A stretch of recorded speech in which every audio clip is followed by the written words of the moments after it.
না পায়েল, আমি দিদির সাথে কথা বলছি। আমি তোমাকে বললাম না আমি তোমার সাথে কোনো কথা বলতে চাই না, তোমার কোনো কথা শুনতেও চাই না। আমি শুধু একটাই কথা বলতে চাই, তুমি আমার বোনের জীবন থেকে সরে যাও। তুমি জানো ওর মাসের এক্সপেন্স কত?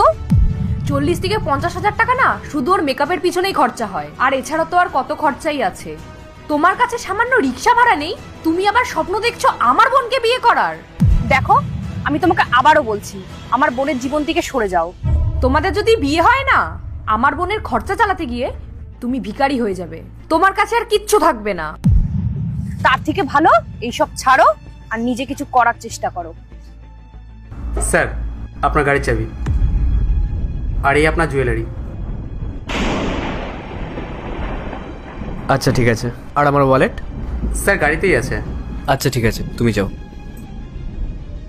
কি হচ্ছে এসব? গাড়ির চাবি, জুয়েলারি, এসব কি? বলছি দিদি সব। পায়েল, এটা তোমার জন্য। Thank you. ওয়াও। দিদি, আসলে আমি গাড়ি করেই আসছিলাম, আর এখানে আসতে গিয়ে হঠাৎ আমার গাড়িটা খারাপ হয়ে যায়। আর তারপর আমি আমার গাড়িটা ড্রাইভারকে দিয়ে গ্যারেজে পাঠালাম, আর আমি টোটো করে আসলাম। আর তাড়াহুড়ো করে ওয়ালেটটা গাড়িতেই ফেলে চলে এসেছি। আপনাকে পায়েল যেগুলো বলেছে সেগুলো সব সত্যিই বলেছে। আমার নিজের অনেকগুলো বিজনেস আছে, আর আমার ওয়ালেটটা গাড়িতে ছিল বলে আমি পায়েলের থেকে টাকাটা নিয়েছিলাম। দিদি, আমি আপনাকে অনেকক্ষণ ধরেই বলার চেষ্টা করছিলাম, কিন্তু আপনি শুনতেই চাইছিলেন না। ভাই, আমি আসলে বুঝতে পারিনি। আর পায়েল, তুই কেন আগে আমাকে এসব কিছু বলিসনি? আমি শুধু শুধুই ওকে কতগুলো কথা শোনালাম।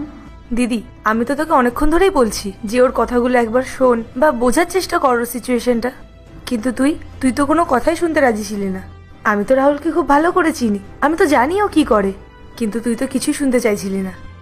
সরি বোন, আমি বুঝতে পারিনি। আসলে আমি ভেবেছিলাম তোর বয়ফ্রেন্ড হয়তো কোনো কাজবাজ করে না। আমি ভুল ছিলাম। তুই একদম নিজের জন্য সঠিক জীবনসঙ্গী পছন্দ করেছিস। দিদি, আমি মানছি পায়েল আপনার বোন হয়, তাই আপনার ওকে নিয়ে চিন্তা হওয়াটাও স্বাভাবিক। আর আপনার বোন সঠিক জীবনসঙ্গী বেছে নিয়েছে কিনা সেটা দেখাটাও আপনার কর্তব্য। কিন্তু দিদি, আমি তো আপনাকে অনেকবারই বলার চেষ্টা করছিলাম, কিন্তু আপনি তো আমার কথা শুনতেই চাইছিলেন না। আর এটাও তো ঠিক না যে আমার কাছে টাকা আছে কিনা সেটা দেখে আপনি আমার সঙ্গে কথা বলবেন। ছেলেটার নেচারটা কেমন সেটা দেখাও তো ইম্পর্টেন্ট, তাই না? সে আপনার বোনকে ভালো রাখতে পারবে কিনা। দিদি, টাকা থাকলেই যে মানুষটা সঠিক হবে এটাও কিন্তু ঠিক না। তাই দিদি, আমার মনে হয় সবার আগে ছেলেটাকে দেখা উচিত, যে ছেলেটা কেমন। টাকা তো পরেও কামিয়ে নেওয়া যাবে।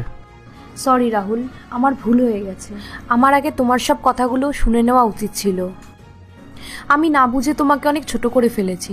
রাহুল, আমার বোন তোমাকে সত্যি খুব ভালোবাসে।